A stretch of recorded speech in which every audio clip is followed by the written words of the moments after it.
So although this is the first tab, it's probably not where you're going to spend most of your time. What we have up top is Get Paid Anywhere. So download the QuickBooks Go Payment app.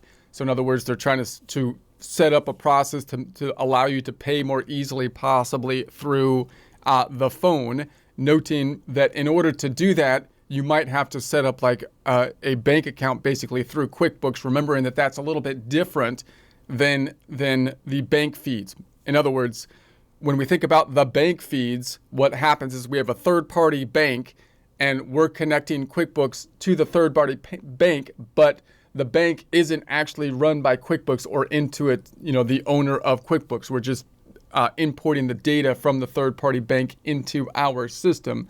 However, if we would like to basically, for example, send invoices and have them automatically click on the invoice and be able to pay the invoice, then we're going to need some kind of system to do that. And you might have more functionality if you have, say, like a QuickBooks basically banking or institution, which might be one way to do that.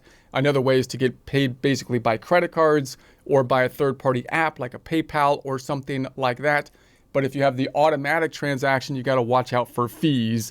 So those are things basically that you can keep in mind in terms of how you might be able to automate or make more easy your payment. So you can look into those items. I think we have another course or section on those. We have the quick actions. So most of these you can find elsewhere, but you might be able to get them a little bit faster here. Overview of the invoices. Again, we're probably going to find this in a different tab, but they give you the overview in the overview. The tasks remind customers about 10 unpaid invoices. This is the thing that might be somewhat useful, I think, in this overview section. If you had these reminders, could give you some information here. Match or categorize 33 sales transactions, and then you've got some of your charts.